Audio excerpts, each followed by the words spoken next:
here's some really great news. You can make a ton of money as an environmental lawyer. I mean, a ton of money. You can make like into, probably $1 million+ a year as an environmental lawyer. Really? Oh, yeah, for sure. You can save the planet and make $1 million? Well, it's just that to make that much money as an environmental attorney, you're going to be representing the big corporations that would probably prefer to not be saving planet Earth as much as they would prefer to be, kind of sneaking around the regulations as best they can to make sure that they can pollute just enough and still get away with it and be in compliance with the laws. Welcome to Pennies and Popcorn, the show about real money lessons from the world of TV and movies. With your hosts, Carla Cash and Robert Davidson, a couple of personal finance geeks and movie lovers. Hello, everyone. Today we are talking about the CW show Crazy Ex-Girlfriend. It's basically the story of Carla's life. Yeah, that's exactly right. I, quit my big law job and moved across the country. So yeah, that's basically me. So, if you didn't know, Crazy Ex-Girlfriend is a rom-com that aired from 2015 to 2019, and it has an extra special twist. Despite being a TV show, it's also a musical. Yeah, it is very much a musical. There are a good number of musical numbers in each episode. And I don't know if maybe that's what turned some people off to it, but the ratings for Crazy Ex-Girlfriend were not great. I read that it was the lowest rated show to ever be picked up for a third and fourth season by the original production company and television studio that put it out. Yeah, and I think that's because despite the low ratings, it was just getting tons and tons of critical acclaim. And I certainly see why. I think this show didn't get nearly enough attention as it deserved. It is so clever, it is so witty, and it's really kind of bold and daring. I mean, the show took on some topics that a lot of TV shows would have shied away from as just too dark or too difficult or too thorny. I mean, they had a musical number called Period Sex about having sex when the woman is on her period. They were just completely unafraid to tackle anything and everything that they thought was funny or that they thought was worth shining a light on. They had a song about depression called something like Antidepressants Are No Big Deal, and like how many people in America take some sort of anti-anxiety or anti-depression meds. They were just completely not concerned about like sticking to norms. They just did what they wanted to do. Yeah, I think they also did some cool stuff where the cast was, across a lot of different ages and races and sexual orientations. I think they did a really good job of sort of portraying a broad slice of society and bringing a bunch of people together that aren't often portrayed together as a family or friend unit in TV. And it felt very, very natural too. It didn't seem forced at all. Like I know the latest Sex and the City episodes that came out pretty recently, and just like that, got a lot of criticism for just seeming like they were trying to kind of cram too many woke things in and do it in a way that just felt forced and like they didn't really know how to handle those issues properly. But Crazy Ex-Girlfriend just seemed to hit the nail on the head every single time. They effortlessly addressed some pretty difficult issues, and they did it with a sense of humor. And they did it in a way that just made difficult things seem not that scary, at least not so scary that we can't talk about them on public television. So, like I said, the show mirrors Carla's life. You go to law school, work at a fancy law firm, and then decide to abandon it. Now, in all seriousness, the main character, Rebecca Bunch, she lives in New York. She works at a big law firm. I think she's about to be made partner in the opening episode of the series. And down on the street, she leaves the office for a moment and runs into a guy that she knew from middle school, Josh Chan, who's like her crush from some sort of camp they went to.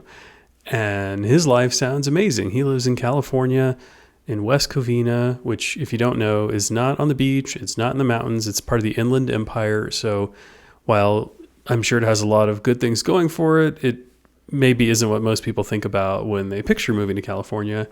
And on a whim, frustrated with her life and deciding that the world has sent her a sign, Rebecca Bunch decides to go follow Josh to California, moves after him, and sort of reboots her life. Yeah, I think that about sums it up. So, the title of the show, Crazy Ex-Girlfriend, is kind of a play on the fact that, she dated this guy Josh when they were, I think, in high school for a very brief period. And then she's chasing him across the country, moving to this kind of middle of nowhere, not very exciting place because he's there. And the running joke on the show is, well, that's not why I moved here. I just moved here because I liked West Covina, when really it's just this super boring suburban place with not a whole heck of a lot going on. So yeah, that's pretty much the plot in a nutshell. We are going to be focusing mostly on an episode that's a little bit later in season 1 today because it's got some really good money stuff going on in it. So should we go ahead and jump into our first clip? Sure. So Rebecca Bunch is in one of her many capers to win Josh over. When she moves to West Covina, California, she discovers that Josh actually already has a girlfriend, which is not awesome, given that that was the role she was hoping to take on. And she and her best friend, Paula, go through a number of just crazy shenanigans to try to get Josh away from his current girlfriend, Valencia, and get Rebecca in with Josh instead. So one of the things that they talk about doing is having Rebecca fly out to Hawaii, where Josh is going to be taking a vacation with some of his friends. She goes online to buy a plane ticket to Hawaii, and this is what happens. What's wrong? Okay, what's wrong is I was trying to buy the ticket for Hawaii, and so I tried all of my credit cards, and then I tried my debit card, and then I checked my bank account, which according to the welcome screen I haven't done since 2011, and now I'm seeing my balance, and Paula, guess what's in there? Guess. It's a negative number, Paula. It's negative a lot. Holy Ruth Bader Ginsburg, Paula, am I broke? Holy Ruth Bader Ginsburg. So I guess this was filmed in 2016 or aired in 2016. So she hadn't checked her bank balance in 5 years. Yeah, that is quite a long time to go without knowing how much money you have to your name or what is going on with your finances. Yeah, I'm not super pleased with Rebecca Bunch at this point. So first thing let's talk about is it even possible to have a negative bank balance? How does that happen? Well, you spend more than you have, it would be my hypothesis. But don't banks stop you from spending more than you have? I mean, wouldn't they put some kind of a freeze on your bank account if you got down to zero? So it depends on the nature of the structure you set up with that account and who you are at your bank. A lot of places offer overdraft protection, right? You can have that as a service that they'll offer, and effectively they will pay your overdrafts where you've attempted to pull more money out than you actually have. And that can allow you to have a negative balance. Yeah, so it unfortunately is very realistic that you could have a negative bank balance. So if we're talking about just like a standard checking account here, if you write a check for more than you have in your account, when the bank finds out that you have written this check, they have two choices. One, they can say, well, this is, a good customer. We've had them for a long time. We trust that they're going to be good for this. And they let the transaction go through, which would obviously result in a negative balance.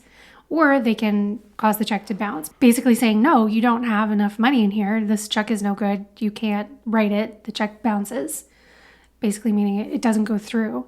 So those are the two options that the bank has. Obviously, if they pick option A and they let the transaction go through, you have a negative balance. And then the other thing, as you talked about, is if you're using a debit card, a lot of times banks will allow you to opt into this quote overdraft program where you are allowed to go into a negative balance, but in exchange for that, the bank is going to charge you an overdraft fee every time that you do it, which typically I think is somewhere in the range of $30 to $35. So yeah, it is absolutely possible to go into an overdraft position. How do you avoid getting into a situation like this? What should she have done instead? Well, she had sounded like she had multiple credit cards. She had her debit card. She had a bank balance that she was trying to manage, or not trying to manage, I suppose. So there's a bunch of different places where she has money, and that's the way that most people are, right? You have more than just the cash in your wallet, the money in your bank account. You've got other assets that you're trying to deal with. I think the right approach for Rebecca Bunch here, and for just about everybody, is to use the modern digital tools that exist today, the free services that are out there to sort of pool all of your financial happenings into one simple dashboard that can tell you what's going on. She can know what her credit card balance is on one page across multiple cards. She can know what's in her bank account across multiple bank accounts with multiple different banking providers. You can pull it all together. There are tools like Mint or Personal Capital. And basically, you can aggregate all of your accounts together in one spot and track the combined effects of all these things like on a regular basis without a whole lot of effort. Yeah, that's exactly right. And that's certainly my advice too, is to use a modern finance tracker like Mint or Personal Capital. You need a budget. Basically, if you just Google finances tracker, you'll be met with a number of options that will all do exactly this thing for you. It takes such a little amount of upfront investment and time to get this set up. You basically just have to sit down and think, okay, what are all the credit cards that I have, all the bank accounts that I have to my name, get everything aggregated and do it once and link up all of those separate accounts into one of these finance trackers, and then poof, you are done. From now on, that company, Mint or Personal Capital or whatever you use, is going to be doing the difficult work for you. So the days of having to carry a little notebook around and like keep track of every cent that you spend are long gone. You don't have to do that anymore. It's so much easier for you now to keep track of stuff like this. And in 2016, when this show aired, she absolutely would have had access to these tools. So there's no reason for anybody to be struggling with keeping track of how much money they have, how much money they owe, how much money they spend. This is all so easy to automate and to keep track of these days. And you can make all kinds of insightful discoveries about your spending with these tools as well, right? Yeah. It's not just that they tell you how much money's been spent. They will tell you, like, you can categorize your expenses. It does it automatically. You can refine it further if you want to manage it to that level of detail. But you can go back and see how much you spent on personal care, on groceries, on restaurants, on rent, on utilities, whatever kind of categories you want, and track that across those different accounts. Most credit cards will do this for you already, but this takes it to the next step because it will aggregate multiple sources of funds. Yeah, it's so illuminating when you are able to see how much money you're spending on really important categories like groceries and utilities. Information is power, right? And when you have the information about how much you're spending, it can be incredibly eye-opening and help you get those expenses under control if you've been letting a few things run wild. So I think it's very common for people to think, well, maybe I spent $50 on clothing last month. I remember this little trip and that little trip, and yeah, it was probably around $50. And our memories are just not very good keeping track of things like that. So when you actually sit down and are smacked in the face with the real numbers that you cannot argue with, it is kind of a shock to a lot of folks.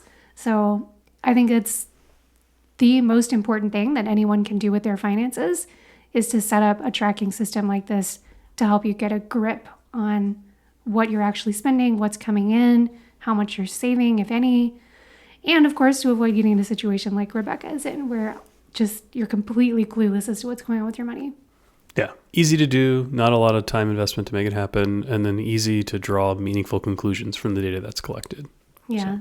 Let's take a listen to our next clip where we find out just a little bit more about how far down the rabbit hole Rebecca has her head and just how little she knows about what's going on with her finances. How can you be broke? You're rich. That's what I thought. I don't understand this. How am I broke? I can't be broke. I mean, all right, sure, since I've moved here, maybe I've spent a little money here and there. So I got this treadmill desk. That was like a $2,000 mistake? I pledged $1,000. Yeah, it's really fine. I got it. I'm gonna go to the bank, withdraw $10,000, and plant it in your wife's suitcase. Well, you had a huge salary in New York. What about your savings? Oh, I never worried about saving. You know what? I keep forgetting that you are so smart and so not smart. I just never had to think about money. You don't think about money. Wow, that must free up some time. So it's crazy. Crazy ex-girlfriend. She does crazy money things. What I love about it is, they recounted a couple of examples of where she spent money in sort of absurd ways, and she does this all throughout the series. But it's one of the cool things about the show, right? They make fun of themselves. We talked earlier about how there's a character, Greg, who's played by one guy in the first couple of seasons, He's not in season 3. And then in season 4, they use a new actor to play him. So instead of acting like nothing happened and playing it like we were all cool with it, they make fun of it. They joke about how he looks a little bit different and that his time away has changed him somewhat. Yeah. Yeah, that's exactly the kind of thing that the show does really, really well. They break the fourth wall a decent amount of the time, and they just call themselves out. Yeah, they do ridiculous things like having the characters make obscene money choices.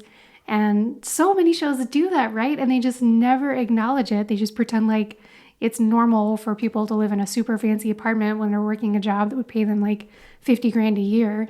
But in Crazy Ex-Girlfriend, they shine a light on it and they say, we've been kind of silly about money. Let's talk about that. And they have the character go through this serious crisis of having negative dollars to her name. Yeah, one of the other things that I really like about this clip is this idea that Rebecca seems so rich. Like, she's been spending all this money. We know that she had this big New York salary from a big law firm before. And so everyone just kind of assumes that she has infinite money to her name, including Rebecca. And I think that's another great thing for the show to shine a light on, because just because you're spending a lot of money does not mean that you actually have that money to spend, right? People go into debt to keep up appearances and seem more wealthy than they are. People make ridiculous spending decisions and are saving absolutely no money and get themselves to a point where they're just barely scraping by of paycheck to paycheck, even if they're making a ton. I think the show is really spotlighting all of that and causing people to pay attention to the fact that, hey, big spending does not equal big bank accounts. What I love about this clip is the way that Paula, that's the friend who's in the clip, she says, I forget that you're smart, but you're not smart about everything. Yeah. And I think it's so true. It's really easy to be brilliant about a lot of stuff, but not when it comes to money. I mean, let's humbly take ourselves here. Right? We're okay intelligence-wise. We're relatively smart. But I think we, for a long time, weren't money smart. Right? I remember we had good jobs and we were conservative with our spending and we were saving money. And it was at the time that we were kind of recovering from the 2008, 2009 financial crisis as a country. And we had like a bunch of excess funds sitting around. And what were we doing with it? Nothing. I think we didn't even have our money in a savings account, right? We had savings sitting in a big checking account doing zero for us at a time when the stock market was going bananas. Mm-hmm. Going gangbusters. And I still think we're smart people in general, but we were pretty money stupid about that sort of thing at the time. And it's so common for people to have blind spots in their life in ways that are really important. Yeah, well, I think part of the problem is that schools don't teach this at all, right? And I think unless you have parents who are super financially savvy and really care about this kind of thing, there's this insane attitude that it's just like, well, people just figure it out, you know? Like, I figured it out at some point in my past. People will just get there on their own. But you don't. Like, you don't know. And in fact, when I was pretty young, pretty new at the law firm game, we had somebody that we knew from college reach out to us and talk to us about investing in whole life insurance. And they made it seem like a really great investment. I mean, they show us these graphs of how much money we will have when we're, 65 years old. And if you don't know any differently, why wouldn't you fall for something like that? I think we got pretty close to doing it. By the way, whole life insurance is almost always a terrible decision. Separate your insurance and your investments. Yes. Whole life insurance is basically an attempt to mishmash them together. If you need life insurance, which if you have children or other dependents who are reliant on your income, it's a great idea to have life insurance. But get term life insurance, pay for the product that you need. But that is a completely separate thing from investing your money for long-term success. Yeah, we're going to talk about index funds in a separate episode on the hit show Bridgerton, so be sure to check that out. That is what we recommend for long-term investing. Whole life insurance is generally a scam, and we would advise people to stay far, far away from it. Indeed. But my point was, look, just because you're really successful in one area of your life, you may still struggle with some of the financial choices. One of the things that also is mentioned in this clip from Paula is, we don't have a whole lot of background that we've given you on Paula, but she's having some financial stress in her life. I mean, things aren't terrible by any means. She has a good job, but she doesn't have the same perception of financial success as Rebecca does. And you just hear the thought in her, the sound in her voice around the idea that you're not thinking about money. Wow, that must free up so much time. Yeah, I mean, I think when you are struggling and living paycheck to paycheck, the fear of running out of money and the concern about where every dollar is going, it's very powerful, and it does take up a lot of your mental bandwidth to be concerned about that. Well, I think it's super liberating to not worry about money. Oh, yeah. There's two sides to the spectrum, right? You don't want it to be something that's just weighing on you every day and a huge stressful thing that's really not setting up for life satisfaction. At the same time, you can't do it like Rebecca Bunch did and ignore it for 5 years and then find out things aren't where you hoped they would be. Maybe somewhere in the middle, you got to give it a little bit of attention. Oh, for sure. Well, I think what's great about these modern day trackers that we have, that we've been talking about, is that they do so much of the work for you. So you don't have to be stressing out every single day and tracking where every single penny is going. You can just do it the one time and then just regularly check in and see, that last little spending splurge that I did, how much did that actually affect me? How much can I spend on groceries now? And Mint will do that work for you, or whichever one you use, and you don't have to spend quite as much time worrying about it. Yeah, that's great. So the show continues on in this episode with even further evidence that Rebecca Bunch has no idea what's going on with her money. Okay, you're gonna get a paycheck next week, right? I get a paycheck next week? Wait, for how much? You don't know how much you earn? I'm a lawyer, not an accountant. Oh, Everyone, there's a car right outside the office and it's being repossessed. They're towing it right now. Does anyone here own a 2015 Hyundai Sonata? no! Oh my god, I can't watch. My poor little Hyundai. Oh my gosh, with its roomy interior and sporty feel. Did you pay your lease? I mean, my lease is set to Autopay, but... You didn't pay your lease. You know what? Unless you have a time machine, comments like that aren't helpful right now. What do? Maybe I can sell the car. Wait, what? Do I not own my car? Do I not own my car anymore? Paula? So, payday. She doesn't know when payday is, nor does she know how much she gets paid. Yeah, I feel like that's a pretty big oversight in life. I mean, this is someone who's just 100% oblivious to her financial situation. She must have just walked around spending like she had an infinite supply of money with absolutely no clue as to how much she actually did have. I do think it's hammed up a little bit for comedic effect. It's hard to believe that anyone would have gotten quite this far without realizing what was going on with their financial situation. I mean, surely she would have been receiving notices in the mail or via email. I mean, it seems a little bit unbelievable to me that she would have been this completely oblivious. Well, a couple things. So one, the part about her not knowing about the payday, I think that's actually pretty reasonable. There's a bunch of folks who don't know if they get paid every other week or twice a month or like what that looks like. One of the really nice things about our direct deposit, you don't have to go to the bank every other week or whatever to deal with your paycheck, and you have access to your funds immediately. Like one of the great things is you don't have to waste your time with that stuff. But one of the downsides is you don't really know when you get paid. You don't see your pay stub and look at it particularly regularly. Many people do, but many people don't. I think there's lots of folks who are in a, let's call it a comfortable financial position where they're not super worried about not being able to make ends meet. They may not be where they want to be financially, but they're okay enough and they don't pay attention to the details at all.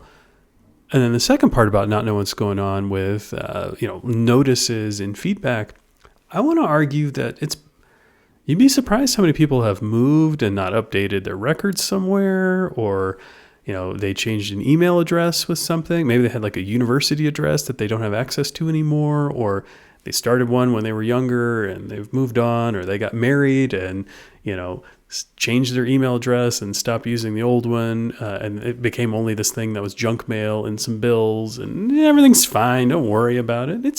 It's possible to not be in the know. I realize normal people don't go 5 years without logging into their banking system, but At the same time, you could be in the dark for a little while. Yeah, that's very true. And I do think this is a great lesson to learn that auto pay and just automating your finances in general, things like direct deposit being set up automatically, yeah, it is really, really great, but it does cause you to detach from your finances mentally. And if you're not making that effort to check in and keep tabs on things, then you can lose track of where things are pretty easily. Again, with a finance tracker, which, by the way, are completely free. I don't think any of the ones that we've been talking about charge any kind of money. If you're using one of these trackers, you're not going to be in that position. Like, all of this information will be presented to you. But you're right, people do change their email addresses. People change physical addresses, obviously. So it's not inconceivable that somebody would be in the dark about something like this that was happening to them. So I think the lesson to learn here is don't let the automation make you just completely unaware. This is not a set it and forget it kind of thing. You still have to be checking in, and you've got to make sure that your information is up to date with any company that you have a financial relationship with so that they can tell you if something's going on. It's important to not let the automation get the better of you. If you've got stuff on Autopay, you should probably still be looking at it, right? You want to know if there's been an overpayment, right? If your meter reader on your utility service has made an error and all of a sudden you owe like 10 times what you should owe, that's not cool. You want to be able to stay on top of that and know what's going on there so that you don't have some financial shock.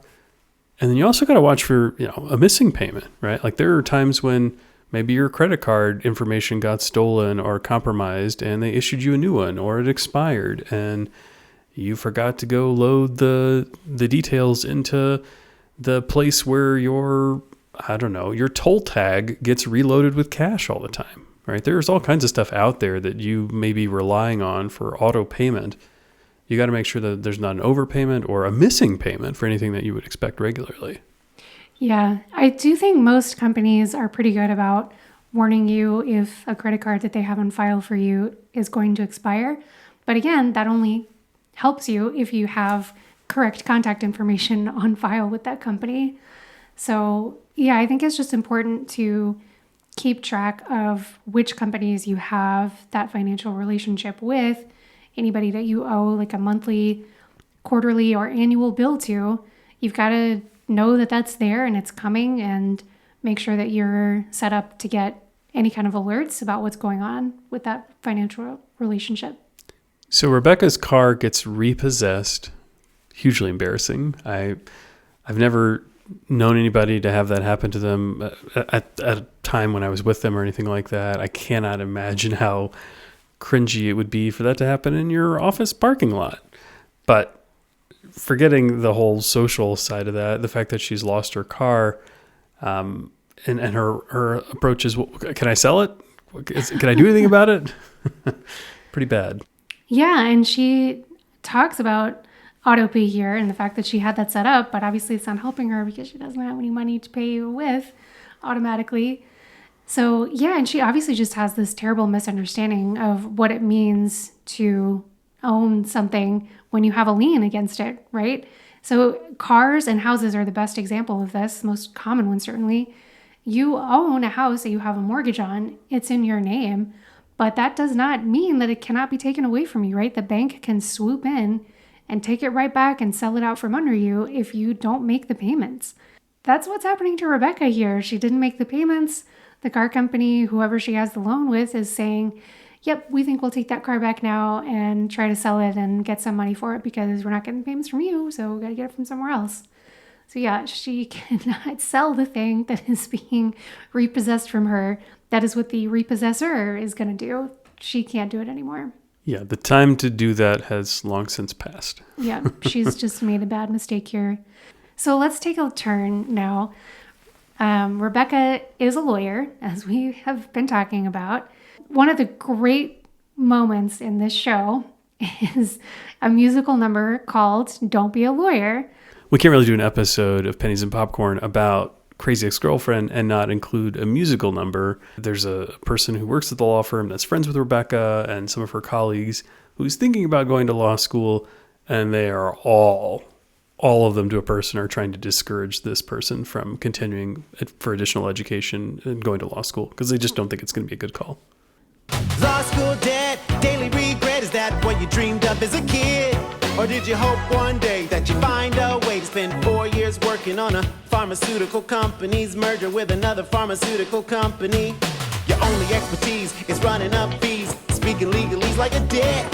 But it's not too late to avoid this fate. Find any other job to pick.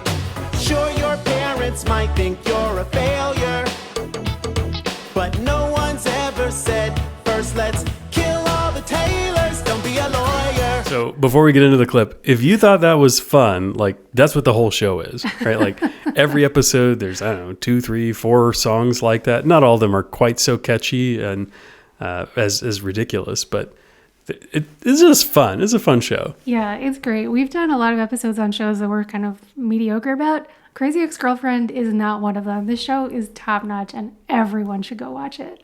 Okay, so back to the clip. Yeah. How does it start? Law school debt, daily regret. Okay, law school debt. Carla, you went to law school. It's basically free, right? Like it doesn't cost anything to go there. It might as well be like going to 7th or 8th grade, right? Yep, totally free. Gosh, no. Law school is really, really expensive. So the average amount of debt that a law school graduate leaves with is $165,000. That is a lot of money. And I should note, that's the average. You're going to have people who get out with a lot less. You're also going to have people who get out with a heck of a lot more than that. Okay, $165,000, that's a 3-year program. Mm-hmm. You already had to have a bachelor's degree before that. So, if you divide 165 by 3, that's $55,000 a year. You are basically going into debt the amount in the neighborhood of what you might expect to earn with just a bachelor's degree, right? I think the average bachelor's degrees salaries in the mid-40s, something like that. Yeah, that's about right. Obviously, it's so hard to give an average. Yeah, a lot of different disciplines and right. degrees. Yeah, but that's about average of what you can expect. And with many degrees, you could expect to be earning more than what you would be paying to go to law school. So yeah, it is. So it's a lot to give up to go into debt to go to school. It is a heck of a lot to give up. So let's talk about whether it's worth it, right? Let's look at some of the salaries. So let's start with the really good news. If you are the cream of the crop, you go to a really highly ranked law school and you do really well there, you can graduate and start with a salary of about $200,000. So that's the big law, Rebecca Bunch kind of role, right? Exactly. So I should say big law is kind of like a term of art in the legal community. Capital B, capital L, big law. And it's used to refer to the bigger ones that have multiple offices.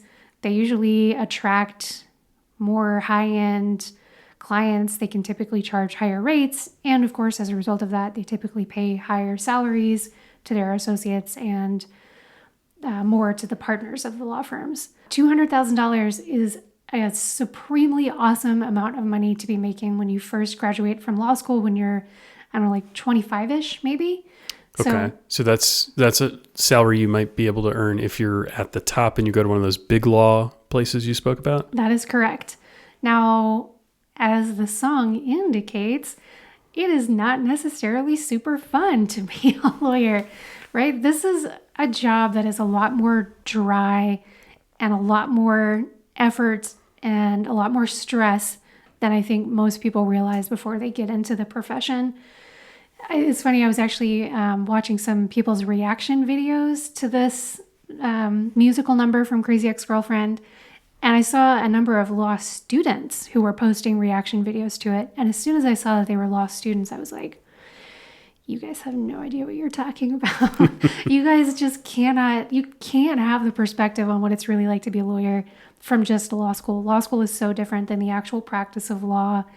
And it's funny because one of the reaction videos that I watched was a few years old, and I Googled the girl's name after I'd watched her video, and sure enough, she is not practicing law anymore after just a couple years of practicing in the real world after graduation, she pulled the ripcord on that, even though her reaction video was like, do go to law school. It's going to be awesome. Law school is so great. Do be a lawyer. I think that is so common for a lot of people. We have stars in our eyes when we're in law school, and we just don't realize how incredibly intense the work environment is going to be. The pressure to bill, the pressure of having, millions and millions of dollars at stake on your back. And it's a very intense environment. Yeah, there's a lot of burn and churn, right? They hire a bunch of kids right out of law school, and most of them don't make it to become partners. Many of them just, are gone within a few years. You can go expect to earn that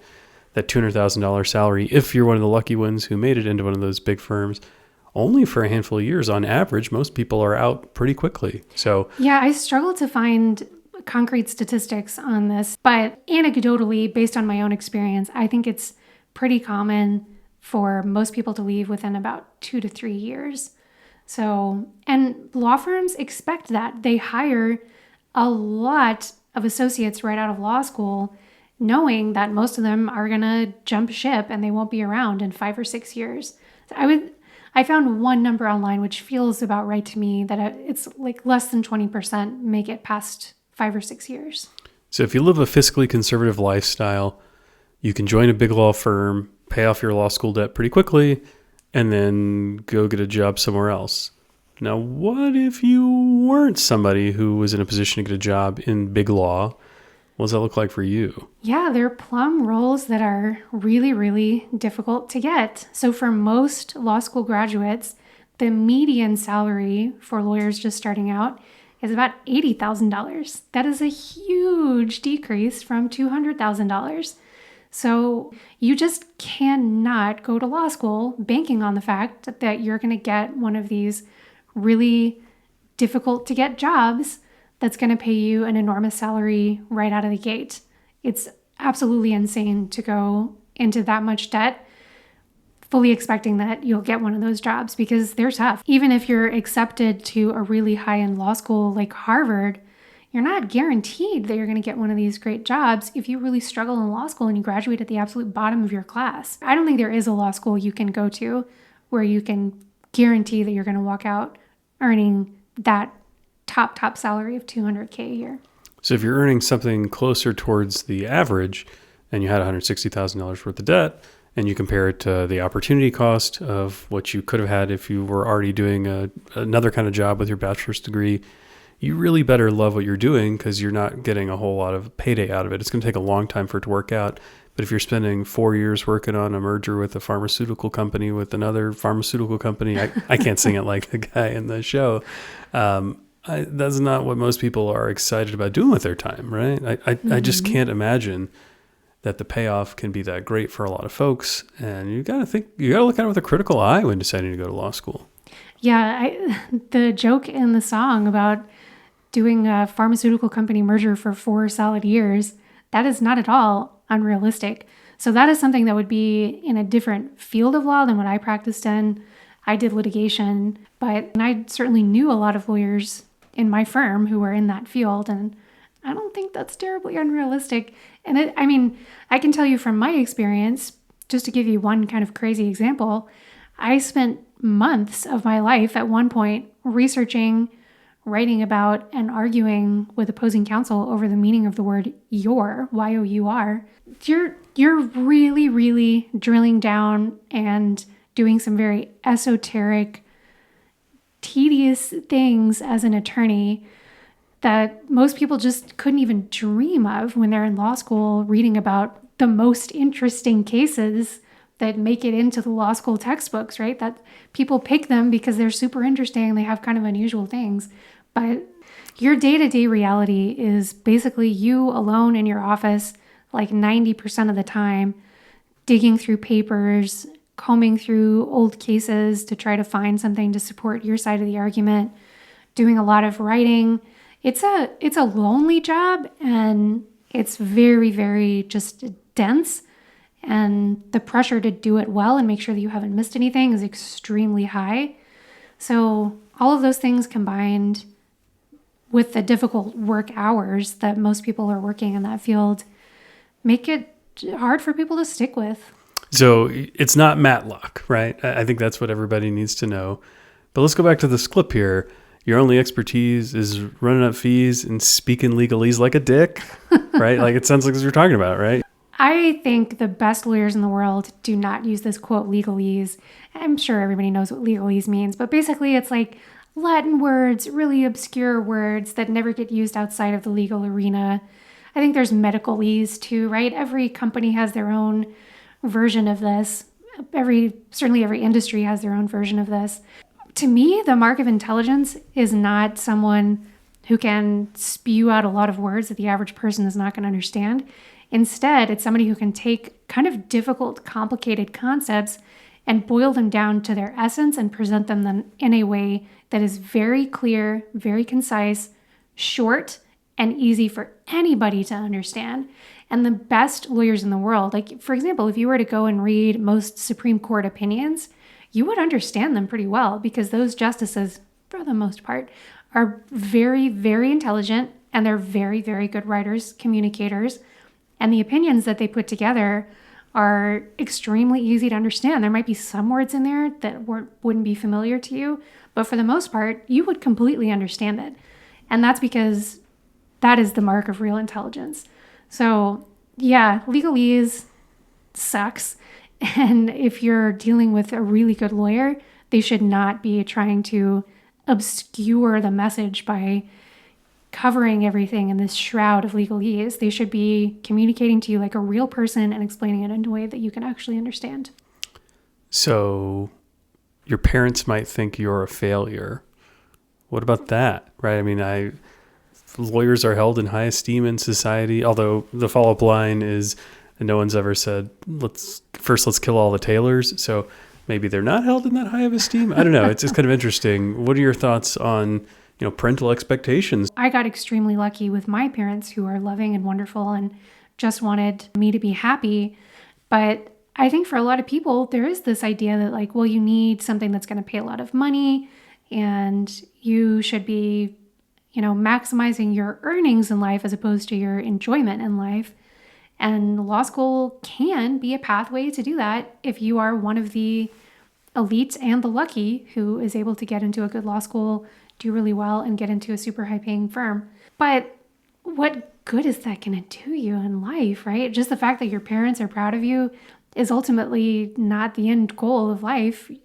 You have to live with yourself. You're the one who has to go to that job every day, not your parents. So if it's making you miserable, the fact that you've made your parents proud is going to be pretty cold comfort as you're, eating dinner at 9 p.m. at night, hunched over your computer in your office all by yourself, wishing you were literally anywhere but there. So don't do it for the parental expectations, guys. It's just not worth it. When it comes to the societal opinions of attorneys, it is unfortunate that they have such a negative reputation because they are often held in high esteem. But I think part of it is just the time that you interact with them, right? You go to an attorney in times of stress or in times of trouble. No one thinks that a florist is an unfortunate profession to have because you go see a florist at happy times, generally speaking. I suppose there's funerals in there too. But, that's true.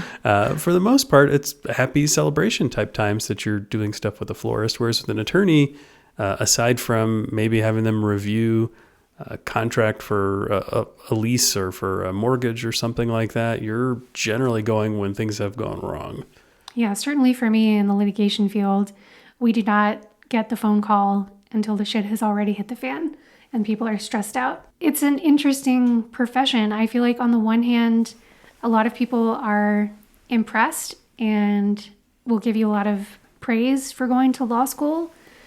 And on the flip side, you have people who are like, lawyers are dishonest and they're, just trying to trick people. And I mean, it's not completely wrong because a lot of what lawyers do is try to find different angles on things, right? You may look at a document and think, oh, this clearly says one thing.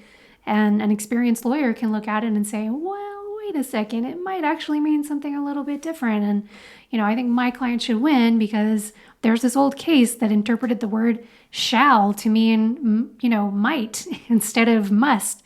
So yeah, I can certainly understand why people have a bad taste in their mouth with a lot of lawyers, because sometimes they're stretching words in a way that an average person just thinks is wild and weird. But a lot of times there's actual support for that throughout, history, precedent that you can cite to as an attorney and say, my client should win because this is what this has been held to mean in the past. So if you couldn't tell based on the amount of time we've allotted to the different things in this episode of Pennies and Popcorn, we very much enjoyed this Don't Be a Lawyer song. And we're not done with it.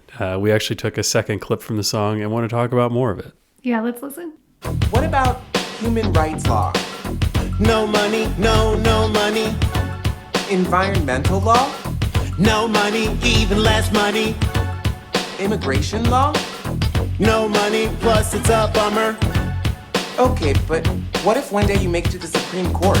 It'd be great to be on the Supreme Court, but you'll never be on the Supreme Court. There's truly no chance of that happening. Don't be a lawyer. Yep. So let's walk through these things one by one. This young person who wants to be a lawyer is making all these objections, but what about this and what about that? Like, being a lawyer can be really awesome. So the first objection that this person makes is, what about human rights law? No money. Yeah, that's the response. No money in that. Like, don't waste your time. You're not going to get a $200,000 big law job working for human rights, are you? You are not. I can tell you that every big law firm in the country does not have a human rights section. It's just flat not there. Where could you working on human rights stuff? Is this like a public sector job? Working for a charitable organization, like something like the ACLU? Yeah, I think that's exactly right. So to call yourself a, quote, human rights lawyer, I think is kind of unusual. I've never met anybody who introduced themselves in that way. It sounds like you're pretty proud of yourself. Yeah. I'm a human rights lawyer. Yeah, I think you would be more specific as to what field you worked in. The ACLU is a good example of that. They kind of fight for people's rights in various fields, but yeah, they're generally trying to make sure that the fundamental constitutional rights that people have aren't being trampled over. If you are an attorney who works at a public sector organization like this, you're going to be making a lot less money. So the median salary for an attorney in the public sector is about $60,000 a year. So it's a lot less. Now, you can find places that will pay you more than that. But again, on the flip side, when we're talking about medians, you can find people who are going to be on the lower end of that too. So I would not discourage someone from going to law school if this was their deep, deep passion and they just couldn't feel satisfied with themselves doing anything else in life. But I would tell them to be really, really careful and to make sure that they weren't going to too expensive of a law school, because yeah, you're going to be paying down that law school debt for a really, really long time. What about environmental law? You and I love the outdoors and our natural environment. We certainly support efforts to go protect it and make sure that we have a safe and wonderful world for future generations to have. Even less money? Yeah, well, so actually, here's some really great news. You can make a ton of money as an environmental lawyer. A ton of money. You could make into, probably $1 million+ a year as an environmental lawyer. Really? Oh, yeah, for sure. You can save the planet and make $1 million? Well, it's just that to make that much money as an environmental attorney, you're going to be representing the big corporations that would probably prefer to not be saving planet Earth as much as they would prefer to be, kind of sneaking around the regulations as best they can to make sure that they can pollute just enough and still get away with it and be in compliance with the laws. Yeah, so I'm obviously being a little tongue-in-cheek here, but yeah, most big law firms will have an environmental lawyer or two hanging around, maybe even, more than that if it's a firm that focuses more heavily on it. But yeah, certainly a lot of big law firms have environmental lawyers. I actually knew somebody in law school who was interviewing at a big firm and was interested in doing this kind of environmental work. And she had one of the partners at a big firm who was interviewing her ask her during an interview, "Have you seen the movie Erin Brockovich?" And she says, "Yeah." And the guy says, you do realize that we're the bad guys in that movie, right? Like, if you come here and you work for us, you're going to be on the side representing PG&E, which is the company polluting water in the movie Erin Brockovich, as opposed to being Erin Brockovich and her team who's trying to fight us. Like, you get that, right?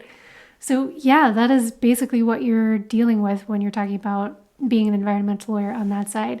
If you're on the other side, if you're working for like the Sierra Club, yeah, you're going to be making way, way less money. Well, that's unfortunate. The idealism, the jobs that people might be really excited about don't pay. What about immigration law? You do immigration law, Carla. Yeah, so after I no left... money, plus it's a bummer, I think is the line. So when I left my big law job, after a little break for us to do some backpacking, I joined a small immigration firm, and that's what I'm doing to this day. I really, really enjoy it. It can be a bummer, right? I mean, most people think that there's like a, quote, right way to immigrate to the United States. And there is. It's just that it's this teeny tiny little bottleneck that an extremely small population can fit through in this, quote, legal and right way. So we see a lot of folks who are coming to us and, desperate to do the right thing. And we just have to tell them, I'm so sorry, but these are the laws. These are the things that you could do to come here legally, to get legal status in the United States. And they're just extremely few and far between. So yeah, it's almost like winning the lottery. In fact, winning a, quote, lottery is one of the ways that you can come to the United States legally. But, that's obviously just based on pure luck. You have no control over whatsoever. So it can be a major bummer. It does not pay super well. The only way to make a pretty decent salary as an immigration lawyer is to do an extremely high volume of work, basically have just churning through clients one right after the other, which we do not do. Well, I think it's probably the corporate kind of immigration stuff, right? People who have a visa to come in because they have like a science or engineering background or some sort of specialized role that we don't have enough candidates for in the United States. And you basically have this big machine that you run people through, right? You have partnerships with big companies, they hire you and you help get their people through. But if you want to help like individuals, people who've had a terrible life and are trying to come here for a better life, yeah, I'm sure there are lots of things in there that are a bummer. And that's what you do, right? There are folks who you have been able to help a lot. And I'm sure it just feels incredible to make that difference in their lives and help them get through the process and be able to have the thriving life here in the United States that they were looking for. But that doesn't happen 100% of the time. Yep. It is a very, very much a labor of love to do the work that we do. And sometimes we don't get the results that we hope for. But, we keep fighting a good fight and doing the best we can. And it's fun. But I also came to this job after having worked a big law job for a heck of a lot of years that set us up for financial success. So yeah, if this is what you're doing coming straight out of law school, it's going to be a lot harder for you to pay back those student loans and to set yourself up for financial success. So, but Carla, what about the Supreme Court?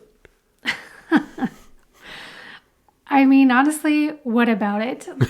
They are so right. It is just flat impossible. Like for any individual person, your odds of being on the Supreme Court are just obscene. It's ridiculous. So there are about 1.33 million lawyers in the United States today, and there are 9 of them on the Supreme Court. You don't even have to be a lawyer, right? Well, yes, that is true. Technically, there are virtually no requirements to be on the Supreme Court. You don't have to be a U.S. national. You don't have to have gone to law school. Like, theoretically, we could go find, the next person who walks down our street and they could be nominated to the Supreme Court. But in reality, that is no longer the case. You have to have extremely high-end, impeccable credentials. And much more importantly than that, you have to be the kind of person who's willing to really put yourself out there and hustle like crazy, meet a lot of the right people, network, and make friends in extraordinarily high places. I mean, I'm sure most people know this, but to be on the Supreme Court, you have to be personally appointed by the President of the United States, and then you go through a fairly rigorous confirmation process where the U.S. Senate has to vet you and ask you lots of questions and make sure that they think that you're okay for the job, and then you get finally approved. So it's not exactly like just, submitting your application. This is something that is extremely high-end and very, very difficult to get. I mean, the same applies to appellate and just district federal judges, right? Yeah, any kind of judgeship period is going to be really hard, especially federal. So there are 179 appellate judges, federal appellate judges who work at what's called circuit courts. It's kind of like the step down from the U.S. Supreme Court. And then below that, another step down from those appellate courts are the federal district courts. And there are 677 federal district court judges. So yeah, that's a lot more than 9, but your odds are still infinitesimal. Still less than 1,000 federal judges. Yeah, overall, that's exactly right. Now, you can be a state court judge, and there are a whole heck of a lot more of those. Typically, those are elected positions. It depends on the state. Every state has their own system, but a lot of those are elected. So if you want to be a state court judge, you're looking at, going out and pounding the pavement and putting together ads and spending a lot of money on your campaign. I mean, this is not an easy thing to do. So to be any kind of a judge whatsoever is extremely hard. Yeah, you pretty much needed to go to one of the best law schools, do extremely well there. You probably needed to go to a very elite undergraduate institution most of the time too. Yeah, the judge that I clerked for right out of law school, he was double Yale undergrad and Yale Law School. And that's not terribly uncommon. For state court judges, they typically have less of the high-end degrees. But I mean, those are political jobs. You have to exactly. You have to be a candidate and elected to those positions, right? Yeah, which means people care a little bit less about, where you went to school, but they care a lot about how you present yourself and, just your willingness to go out and shake a heck of a lot of hands, kiss a lot of babies, all that jazz. So it's not an easy feat to get elected. Well, what I'm getting from this song is that maybe going to law school is not the best idea for a lot of folks, and people should reconsider whether they want to be a lawyer. I think the title of the song, Don't Be a Lawyer, is generally very solid advice. So many people are just not suited to do it. And even if you are, the odds that you are going to, be at this really elite level, be someone who gets a really high score on the LSAT, someone who really crushed it in undergrad and has great grades from undergrad to get you into a great law school. And then once you get there, to be someone who really clicks with the way that law schools operate, which is very different from undergrad, by the way, do well there, get into a good job. These are all big and then actually hurdles. like that job in the end? Yeah, exactly. Yeah. There's just giant hurdle after giant hurdle after giant hurdle. And if it's really your dream, I don't want to discourage anyone from doing it, because I do know some happy lawyers. There's a line in the song, the job is inherently crappy. That's why you've never met a lawyer who's happy. And that is largely true, but it's not true across the board. There are people who genuinely love it and they make a lot of money and it's a great fit for them.